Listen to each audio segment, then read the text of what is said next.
Hello, my little woolly. In today's tutorial, I'm sharing how to knit the Drizzle stitch step by step. When I saw this pattern, I fell in love. Among other things because it forms a tiny pattern, a lovely design that will show up even in the smallest garments. It's not reversible, this is the other side of the work, but I like it too. It's an adorable 4-row repeat pattern, 2 of which are plain purl rows. In fact, one of the things that I like the most about the Drizzle stitch is that despite having slip stitches, the fabric does not tighten or shrink as sometimes happens.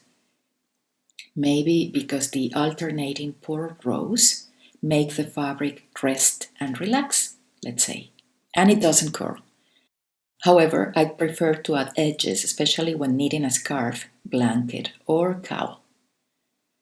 So grab your needles, a little bit of yarn, and let's get busy. Firstly, we need to cast on an odd number of stitches. This number will include 2 selvage stitches, the first and the last, and both will be knitted on each row.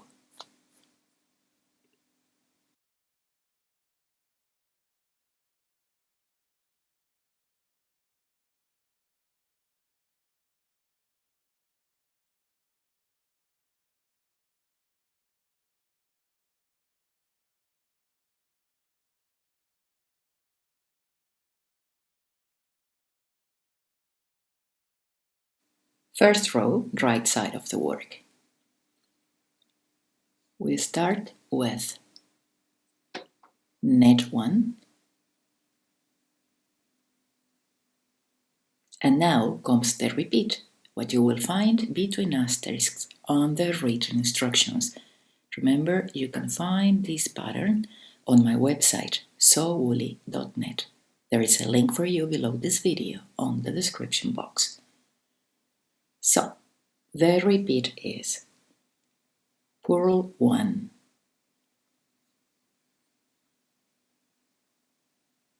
bring the yarn to the back,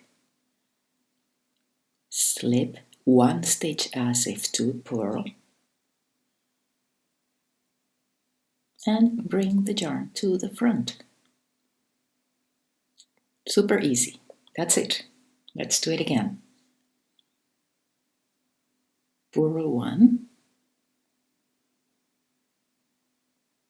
bring the yarn to the back, slip 1 purlwise, bring the yarn to the front, and repeat. Purl 1, yarn in back, slip 1, yarn in front. If you have more stitches, keep repeating until there are only 2 stitches left, ending with purl 1 and the selvage stitch. Only on this first row I like to work it through the back loop, so we're going to knit the last one through the back loop, so we can avoid a huge loop there. Second row, purl every stitch.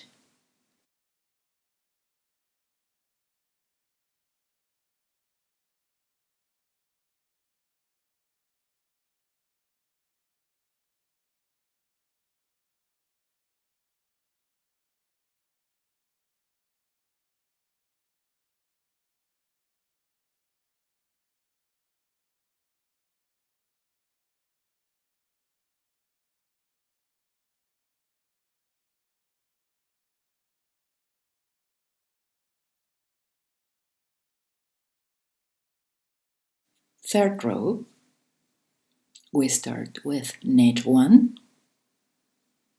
and now comes the repeat. With yarn in back, slip 1 stitch as if to purl, bring the yarn to the front, purl 1, and repeat. Yarn in back, slip 1, yarn in front, purl 1. Once more, yarn in back, slip 1, yarn in front, purl 1. If you have more stitches, keep repeating until there are only 2 stitches left, ending with bring the yarn to the back, slip one as if to purl, and knit the last one. Fourth and last row, as per row 2, purl every stitch.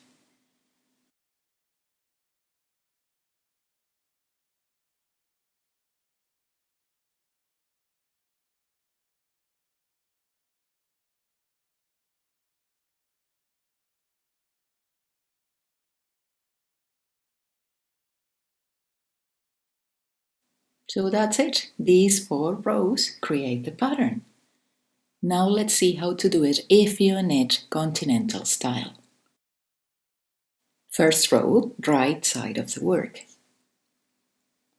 We start with knit 1, the selvage stitch, and now comes the repeat. Purl 1, with yarn and back, slip 1 as if to purl, bring the yarn to the front, and repeat. Purl 1, with yarn back, slip 1, bring the yarn to the front.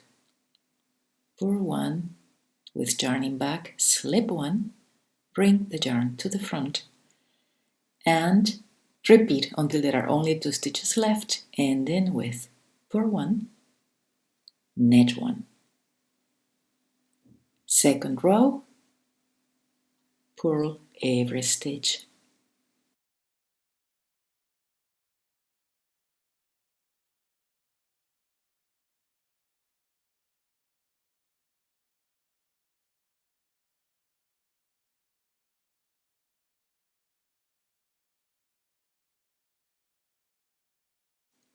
Third row,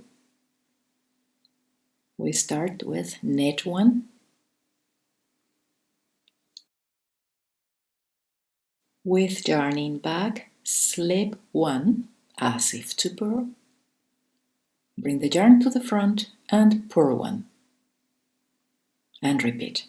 With yarn back, slip 1 as if to purl, bring the yarn to the front, purl 1.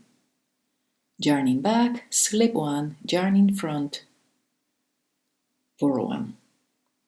If you have more stitches, keep repeating until there are only 2 stitches left, ending with yarn back, slip 1 as if to purl, and knit the last one. Fourth and last row, purl every stitch.